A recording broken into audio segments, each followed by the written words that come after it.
नमस्कार। आज मैं फिर आपके सामने अपराध की एक और घटना लेकर आया हूँ। आज के अपराध की घटना कोई 2 महीने पुरानी है, लेकिन इसका खुलासा एकदम हालिया है, हाल फिलहाल का है। हुआ यूं था कि 29 मई 2023 को उत्तर प्रदेश के गोरखपुर जिले में चौरी चौरा एक थाना है। चौरी चौरा बड़ी फेमस जगह थी क्रांतिकारियों की। चौरी चौरा कांड हुआ था, अगर आप फ्रीडम मूवमेंट में देखेंगे तो गोरखपुर के चौरी चौरा थाना क्षेत्र में बैकुंठपुर एक गांव है, जहां से शाम को ये खबर आई कि तांत्रिक की कुटिया में महिला तांत्रिक उषा और उसकी एक जानने वाली सुनकेशा, दोनों को किसी ने मार दिया है। बहरहाल पुलिस तुरंत आ गई, गांव वाले इकट्ठा हो गए। मौके पर पुलिस ने देखा कि तांत्रिक उषा मौर्य की तो मृत्यु हो गई थी, लेकिन सुनकेशा की अभी सांस चल रही थी और वो धीरे धीरे, जैसे वो कह रहे हैं कि सुबक रही थी। पुलिस ने सुनकेशा को फौरन अस्पताल पहुंचाया। 2-3 दिन डॉक्टरों ने बहुत कोशिश की, लेकिन सिर पर गंभीर चोटों के कारण 3 दिन बाद सुनकेशा की भी मृत्यु हो गई। डबल मर्डर था, दोनों महिलाओं का था। उनमें से एक आसपास के इलाके में तांत्रिक के रूप में प्रसिद्ध थी। 3-4 सालों से वो गांव से अलग एक कुटिया बनाकर, जिसको सिर्फ तांत्रिक कुटिया या तंत्र मंत्र की कुटिया के नाम से जानते थे, उसी में रहा करती थी।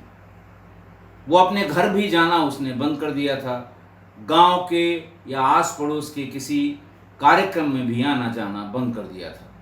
और उस तारीख को, यानी 28 मई 2023 को उसके अपने घर में भी शादी थी, लेकिन वो घर की शादी अटेंड करने के लिए कुटिया से निकलकर नहीं गई।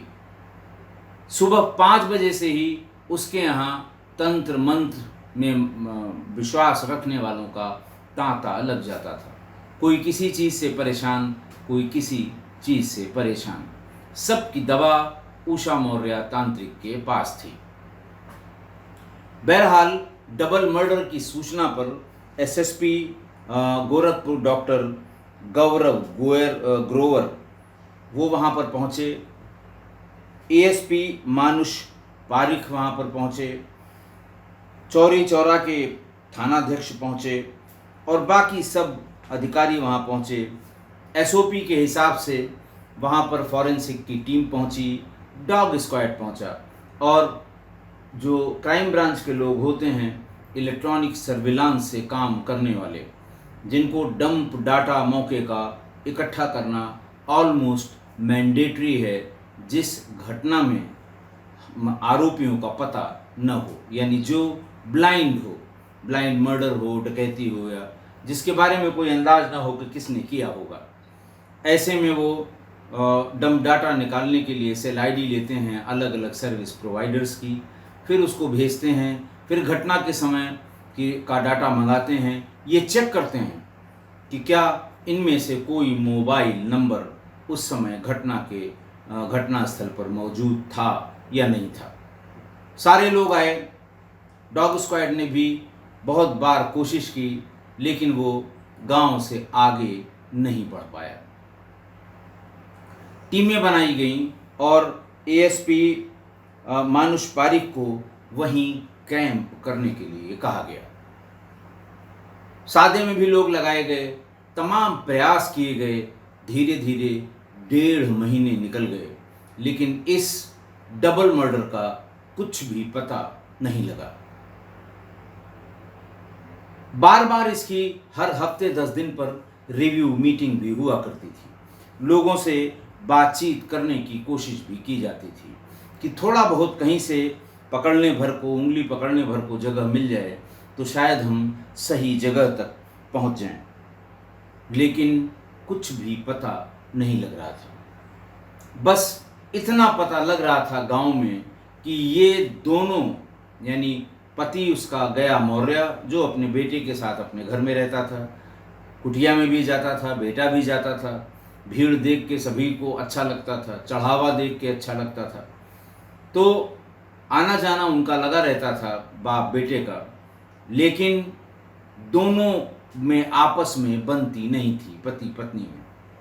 उसका कारण भी लोगों ने बताया कि वो एक दूसरे के ऊपर शक करते थे। गया प्रसाद ये शक करता था कि हमारी पत्नी, यानी तांत्रिक पत्नी, अब चूंकि उसका नाम हो गया, बहुत से लोग उसके यहाँ आने लगे, तरह तरह के लोग आने लगे, वो इस बात से विचलित होने लगा और उसे ये शक होने लगा कि शायद मेरी पत्नी के कुछ लोगों से अवैध संबंध हो गए हैं, क्योंकि सिर्फ महिलाएं ही वहाँ तंत्र मंत्र से निवारण के लिए नहीं आती थीं, पुरुष भी आया करते थे।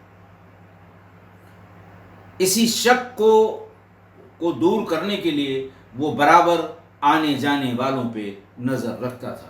अपने बेटे को भी इसी काम में लगा दिया था।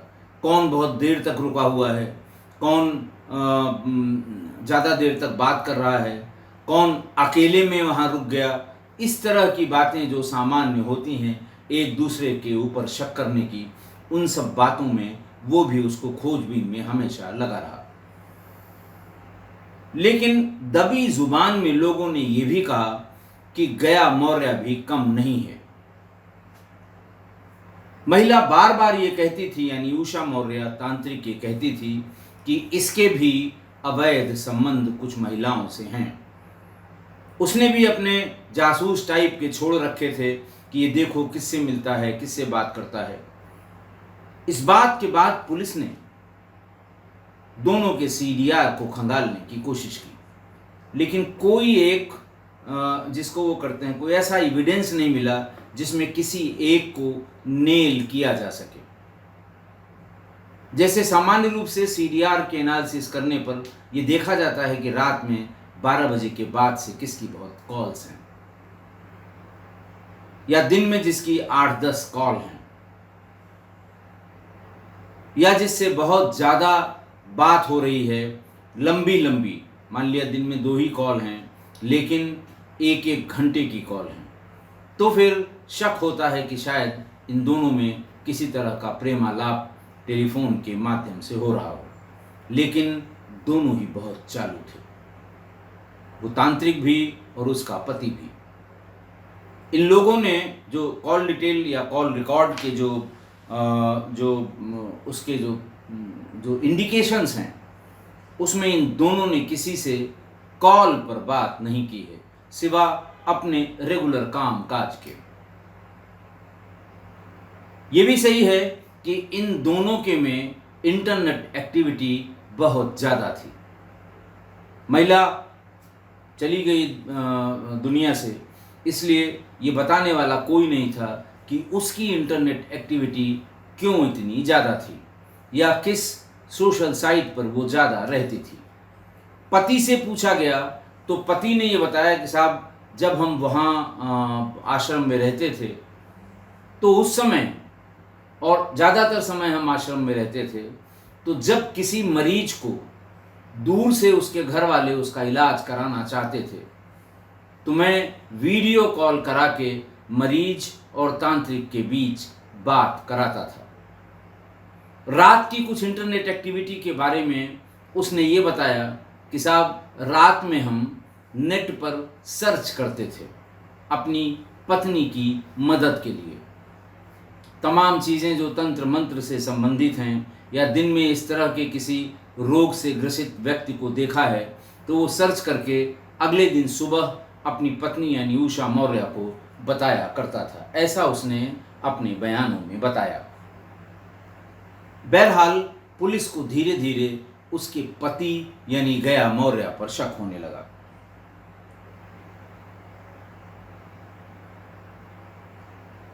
एक दिन पुलिस ने ये कोशिश की कि क्यों ना हम गया मौर्य को थाने पर अकेले बुलाकर उससे डिटेल्ड पूछताछ करें। पुलिस पहुंच गई उसको लेने के लिए। उसका लड़का बाहर आ गया। उसने कहा, देखिए माँ का साया तो पहले ही उठ गया है, आप लोग मेरे बाप को भी ले जाके बंद कर देंगे अगर, तो हम तो अनाथ हो जाएंगे, हमें रोटी कौन देगा, हमारी देखभाल कौन करेगा। शोर मचाना शुरू कर दिया। थाने से और पुलिस बल आ गया, पूरा गांव भी इकट्ठा हो गया और गांव वालों ने ऐसी घेराबंदी की कि पुलिस को मजबूरन अपने कदम वापस लेने पड़े। पुलिस चली गई और पुलिस को ये अंदाज़ा सा लगा कि इसकी बहुत यहाँ पर फॉलोइंग है, यानी इसके पक्ष में पूरा गांव खड़ा हो जाएगा। बिना सबूत के इसको कंट्राडिक्ट करना या इसको नेल करना या इससे बातचीत करना ये ठीक नहीं है। लेकिन हल्का फुल्का अंदाज पुलिस को जो शक होता है, शक के बिना पे पुलिस बार बार वहीं पहुंच रही थी बिना किसी साक्ष्य के। मानुष पारिख ने गांव में घूम घूम के ये पता करना शुरू किया कि पत्नी को जो ये शक था कि इसके महिलाओं से संबंध हैं, ये आखिर कौन सी महिलाएं हो सकती हैं।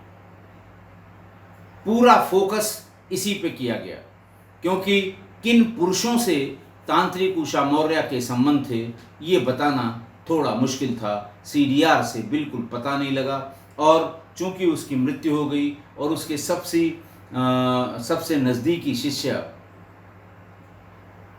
उसकी भी हादसे में 2 दिन बाद मृत्यु हो गई, सुनकेशा की। अब केवल एक बात ये और पता करने की थी कि इस बात में कितनी सच्चाई है कि उषा मौर्य इसको हर बात पर इसीलिए घेरती थी कि उसके भी महिलाओं से संबंध है। तो आखिर वो महिलाएं कौन सी हैं? 4-5 दिन की कड़ी मेहनत के बाद मानुष पारिख जो वहाँ एएसपी थे उनको थोड़ी थोड़ी कामयाबी मिलनी शुरू हुई और उन्होंने पता कर लिया कि इसकी कौन सी महिला मित्र थी। पुलिस ने रेड की, महिला पुलिस के जरिए उसको उठवाया और थाने पर ले आई। पूछताछ शुरू हुई। थोड़ी देर में ही वो टूट गई। उसने बताया कि हाँ, गया ने ही मारा है और दोनों को मारने के बाद गया ने सबसे पहले मुझे बताया था।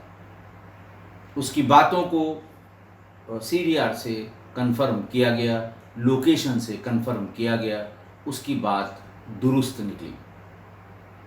तब पुलिस ने ताल ठोंक कर गया प्रसाद मौर्य को उसके घर से उठा लिया और उसे ले आए थाने पर।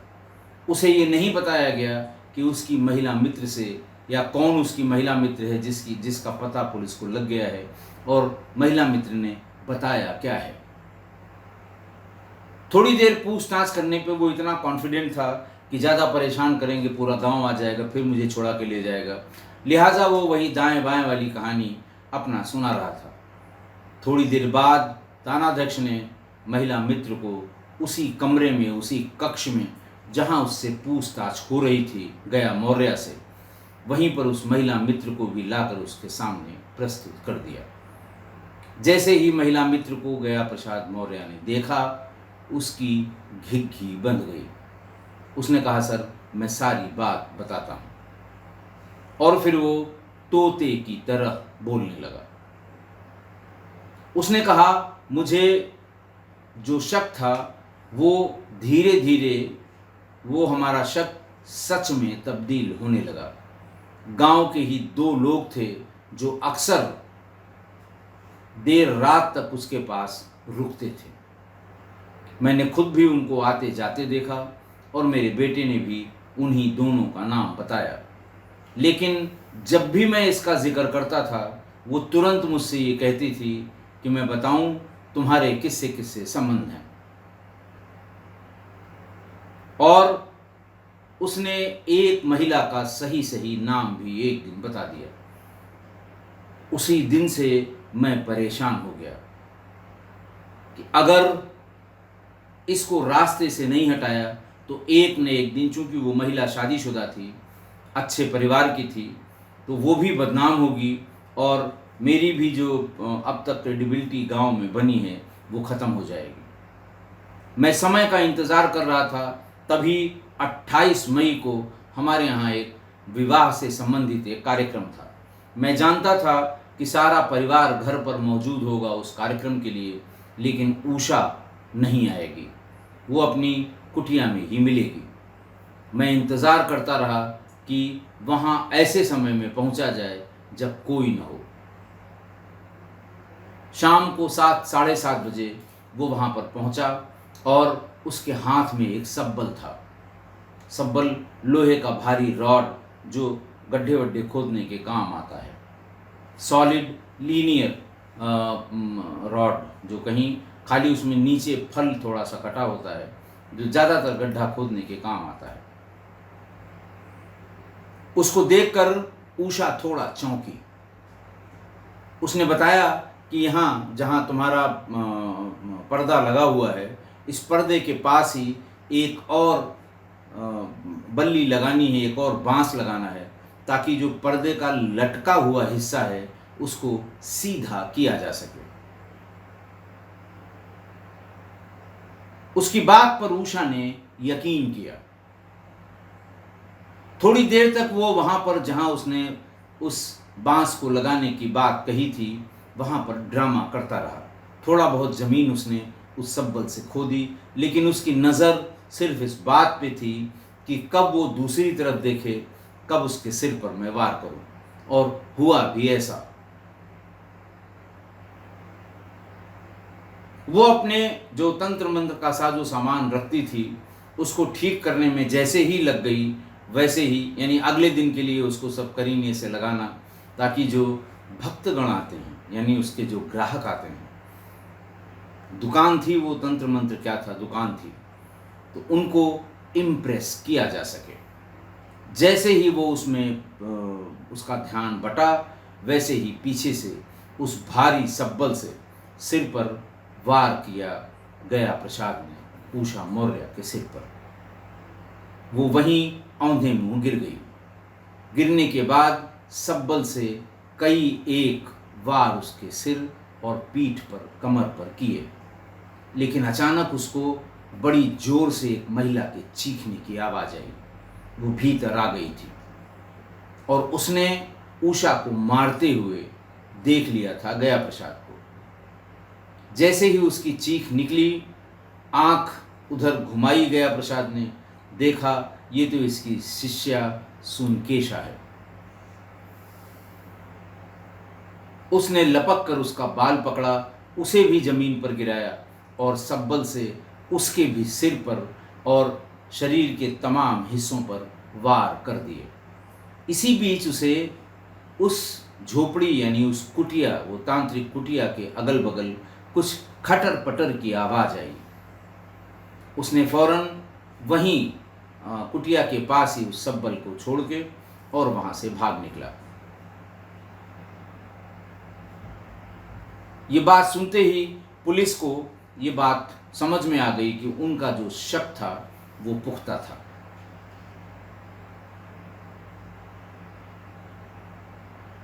तांत्रिक को गिरफ्तार करके और अभी 7 अगस्त को, 2-3 दिन पहले, जेल भेजा गया। इस तरह की घटनाएं कोई वहां आसपास के इलाके में नई नहीं है। पिछले 4-5 सालों में कई एक घटनाओं में शक के आधार पर, एक दूसरे के किसी और से संबंध होने के शक के आधार पर पति या पत्नी की हत्या हुई है, और 1-2 नहीं, कई हत्याएं हुई हैं। गोरखपुर में ही 22 अप्रैल 2017 को कैंट के कूड़ा घाट इलाके में बिशुनपुरवा निवासी सुषमा सिंह ने प्रेमी डब्लू सिंह के साथ मिलकर अपने पति विवेक प्रताप सिंह की हत्या की थी। वो भी कुछ दिनों बाद ही उसका पर्दाफाश हो पाया था। 5 जनवरी 2016 को शाहपुर इलाके के अशोक नगर में अर्चना यादव ने अपने प्रेमी फिरोजाबाद निवासी शिक्षक अजय यादव के साथ मिलकर पति जो बड़े डॉक्टर थे, इसका पूरा किस्सा मैं अपने किस्सा गोई के एक एपिसोड में बता चुका हूँ, नेत्र चिकित्सक डॉक्टर ओम प्रकाश की हथौड़े से मारकर हत्या कर दी थी और 5 साल के बेटे नितिन को भी, अपने ही 5 साल के बेटे नितिन को भी हथौड़ा मारकर उसने मार डाला था। बहुत ड्रामा हुआ था इस हत्या के बाद, बड़ा राजनीति अपने चरम पर हो गई इस, क्योंकि वो बहुत ही प्रसिद्ध नेत्र चिकित्सक थे, लेकिन पत्नी ने अपने प्रेमी के साथ मिलकर उसकी भी और अपने बेटे की भी हत्या कर दी थी। 27 जनवरी 2020 को गोरखनाथ निवासी क्लिनिक कर्मचारी ओंकार उपाध्याय की हत्या भी उसकी पत्नी नीलम ने करा दी थी। कारण बड़ा इंटरेस्टिंग है। नीलम के अपने फूफा से ही संबंध हो गए थे। फूफा और नीलम ने मिलकर ओंकार उपाध्याय की हत्या कर दी। 7 नवंबर 2017 को चिलवाताल निवासी मोहम्मद हनीफ की हत्या पत्नी सायरा खातून ने प्रेमी रज्जाक के साथ मिलकर कर दी थी। कारण वही, एक दूसरे पर शक। प्रेमी से संबंध की बात अगर पति को पता लगी तो पति ने पत्नी की हत्या कर दी, और पत्नी को अगर किसी गैर स्त्री से पति के संबंध का पता क्या लगा, शंका हुई सिर्फ, और हत्या हो गई। अभी 25 अप्रैल 2023 को उर्वा इलाके के बंजरिया गांव में सुमित्रा की हत्या उसके पति हरेंद्र ने चरित्र पर संदेह होने पर गला दबाकर मार डाला था उसे, और किसी को शक न हो या वो पकड़ा न जाए इसलिए उसने कमरे में पंखे से लटका दिया था। रात भर वो पंखे से लटकी रही। फिर उसके बाद उसको लगा कि ऐसा न हो कि पुलिस को पोस्टमार्टम में कुछ पता लग जाए, क्योंकि शरीर पे चोट के निशान भी थे। रात में फौरन उसको लपेटा कपड़े में और उसे ले जाकर राजघाट पर उस शव को जला दिया। पुलिस ने बाद में आरोपियों को जेल भेज दिया था। 26 जनवरी 2023 राजघाट इलाके के खुर्रमपुर में एक युवक ने अनैतिक संबंधों के शक में अपनी पत्नी की धारदार हथियार से हमला करके हत्या कर दी थी और फिर खुद थाने पर पहुंचकर पूरा वाकया बता दिया था। तो ये शक के आधार पे, शक की बिना पे, संदेह पर, सिर्फ संदेह पर पति ने पति की या पत्नी ने प्रेमी के साथ मिलकर अपने पति की हत्या करा दी। पति या पत्नी में से एक शक के आधार पर इन घटनाओं से मारा गया, उसकी हत्या हुई। आज की घटना, अब आप जरा सोचिए कि एक महिला तांत्रिक, तंत्र मंत्र की कुटिया, पूरे शरीर पर काला कपड़ा, माथे पर काला तिलक, कुटिया के बीच में एक हवन कुंड, हवन कुंड के बगल में एक त्रिशूल गड़ा हुआ, हवन कुंड के पीछे एक पर्दा, वो भी काले रंग का, पर्दे के पीछे एक तख्त पड़ा हुआ, तख्त पे एक बिस्तर लगा हुआ, बिस्तर पर सफेद चादर बिछी हुई, सामने हवन कुंड के सामने दरी बिछी हुई जिस पर दिन के समय भक्त गण आकर बैठते थे। किसी दूसरे का जिसका नंबर होता था उसका इलाज करते हुए उषा मौर्य यानी तांत्रिक को देखा करते थे। जिसका नंबर आता था वो सामने हवन कुंड के बैठ जाता था, कुछ अगड़म बगड़म टाइप का मंत्र पढ़ती थी वो, उसके बाद जोर जोर से उसी मंत्र को दोहराती थी। पास में छोटी छोटी कटोरियों में ढेर सी हवन सामग्री रखी रहती थी। हवन सामग्री में भी आक, ढाक, पीपल, गूलर, जाड़, दूब, कुश, तिल, गुगल, पान, सुपारी, लौंग, इलायची, कपूर, केसर, सिंदूर और बाकी और चीज़ें जो उसमें पैकेट में करके रखी रहती थीं, वो सामने वाले की औकात देखकर निकाली जाती थी। केसर बड़ी संख्या में निकाला जाएगा और तमाम चीज़ें इसमें लगती हैं जो तंत्र मंत्र करने वाले हवन करते हैं। वो सामने वाले की औकात देखकर या उसने जो पैसा वहाँ सामने रख दिया है उसको देखकर निकाला जाता था। बीच बीच में जोर जोर से सिर झटक कर बाल को कभी आगे कभी बाल को पीछे उसको करना और कभी कभी बीच में उठकर बड़बड़ाते हुए बुदबुदाते हुए कूदना शुरू कर देना, हाथ में दिया लेकर नाचने लगना, झूमने लगना। ये जितना मैं उस तांत्रिक की कुटिया के बारे में बता रहा हूँ, ये किसी फिल्म का सीन नहीं है। आप इंटरनेट पर चले जाएं और इन महिला तांत्रिकों की सजी सजाई दुकान देख लें। ये सब चीज़ें सजी धजी सारे सौंदर्य प्रसाधन का इस्तेमाल करके सामने भक्त झूम रहे हैं और वो तांत्रिक या पुजारीन या आप जो भी उनको कह दें, वो आपको दिख जाएंगी, एक नहीं अनेकों। और महिला तांत्रिकों का ये बाजार ये बहुत पुराना नहीं है, ये पिछले 5-7 सालों का डेवलपमेंट है। इनकी संख्या में जो 50 गुना 100 गुना बढ़ोतरी हुई है, ये बस बहुत पहले की बात नहीं है। क्योंकि आज से 40-50 साल पहले हर गांव में एक टोना टोटका करने वाली ज़्यादातर विधवा महिला हुआ करती थी। महिलाएं उसके पास अपनी छोटी मोटी समस्याएं लेकर जाती थी और वो इसी तरह के टोने टोटके या छोटे मोटे जो क्रियाक्रम होते हैं उससे उनका रोग दूर करने का ड्रामा करती थी।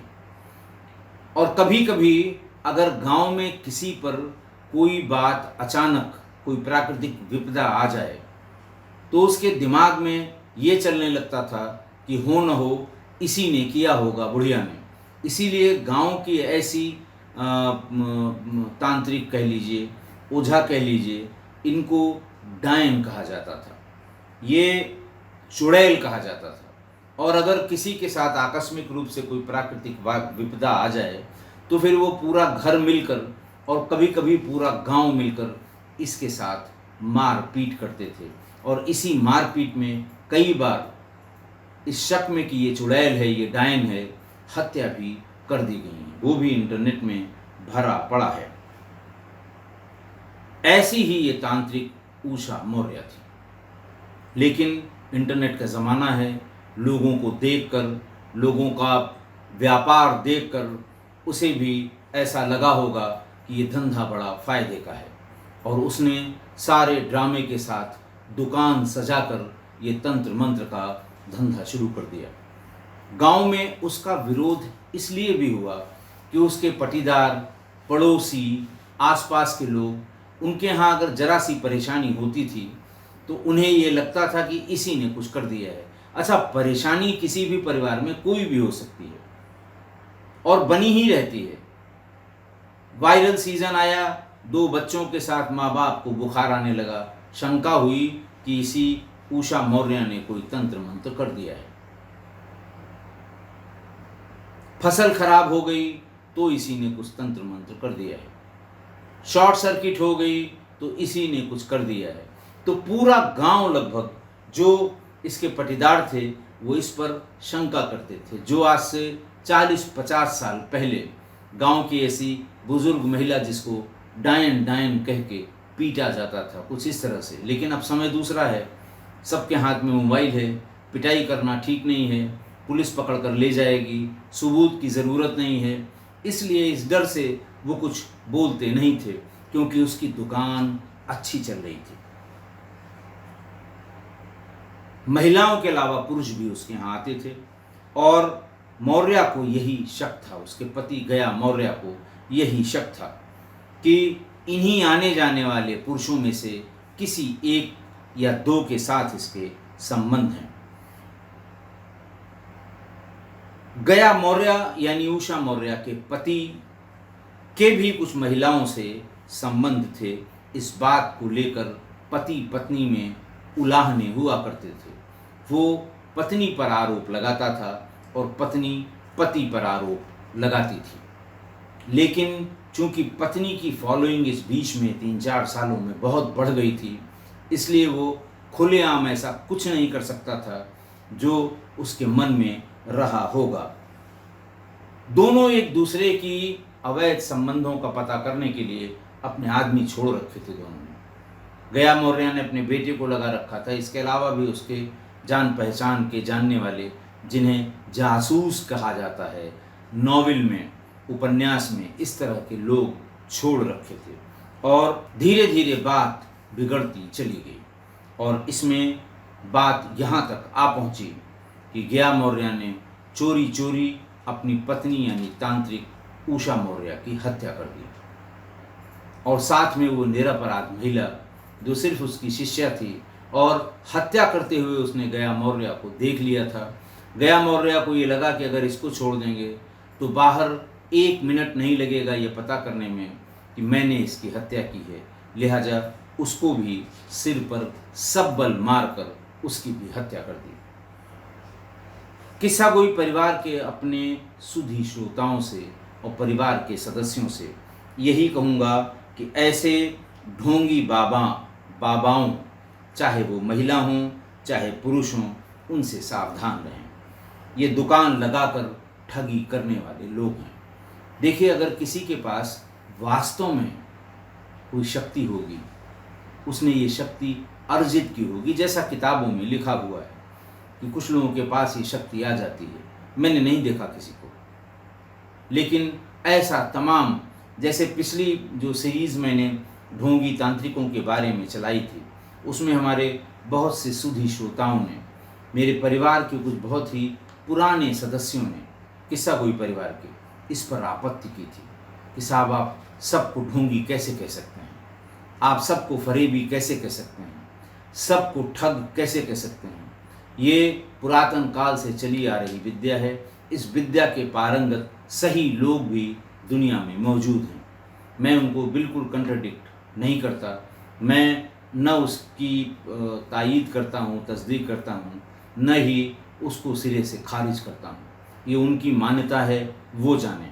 लेकिन ऐसे लोगों से जो इस तरह की दुकान सजाकर, हिमालय की कंदराओं में हो सकता है ऐसे लोग हों, मैं नहीं मिला किसी से, मुझे नहीं जानकारी है, लेकिन इनसे जो खुलेआम बाजार बनाकर दुकान सजाकर ठगी कर रहे हैं, इनके दिखावे में बिल्कुल ना आए, इनके जाल में कभी न फंसें, वरना पछताएंगे। आशा है आप मेरी इस बात से सहमत होंगे। आज के लिए इतना ही। बहुत बहुत धन्यवाद।